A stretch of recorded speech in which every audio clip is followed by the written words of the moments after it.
mais il gardait la foi. Il avait des habits déchirés, mais il gardait la foi. Il vivait chaque jour des douleurs, des souffrances. Peut-être même que les gens se moquaient de lui, se moquaient de sa foi. Tu n'as pas dit que tu es chrétien, Lazare. Toi, tu n'as pas dit que c'est Dieu tu pries. Mais regarde comment tu es malheureux. Regarde comment ta vie est malheureuse.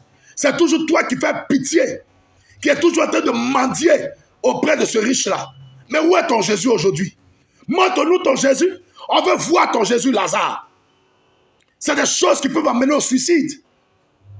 C'est des choses qui auraient pu passer dans la tête de Lazare et se dire, bon, comme les gens s'humilient comme ça, et Dieu ne réagit pas, et Dieu ne fait rien, comme les gens m'outragent, parce que c'est ce que Saül a dit, comme les gens m'outragent, comme les gens me font du tort, comme les gens me maltraitent, c'est mieux je vais me donner la mort. Mais Lazare a gardé la foi. Mais qu'est-ce que dit la Bible? La Bible dit, Lazare va mourir. Alléluia. Et lorsque Lazare va mourir, c'est des anges qui vont le porter. Les anges vont le porter dans le sein d'Abraham.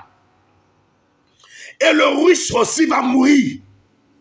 Mais lorsque le riche va mourir, la Bible dit qu'il va être enseveli. Vous voyez déjà, il y a une grande différence entre la mort du riche et la mort de Lazare. Le riche est enseveli, mais Lazare est porté par les anges. Et alors que les deux meurent, Lazare reçoit tous les biens de la part d'Abraham. Abraham le console, Abraham lui donne tout ce qui lui a manqué sur la terre. Tandis que le riche, alors qu'il a reçu tout sur la terre, il va commencer à connaître la souffrance. La Bible dit que l'enfer était tellement terrible. Et ça, c'est même pas encore l'enfer. Ça, c'est le séjour, le séjour des morts, le lieu de tourment. C'est même pas l'enfer. Il n'a même pas encore goûté l'enfer. Mais quand je lisais ce passage, j'avais le cœur meurtri. Parce qu'il ne sait même pas que la plus grande des souffrances l'attend. Mais cette souffrance-là, déjà, il ne supportait pas. Il va supplier Abraham de dire à Lazare de prendre sa main, de mettre dans l'eau, et puis de mettre la goutte là sur sa langue. Vous voyez un peu comment il souffrait? Il ne voulait même pas une bouteille. Il dit, s'il peut avoir seulement une goutte, voilà ce qu'est l'enfer.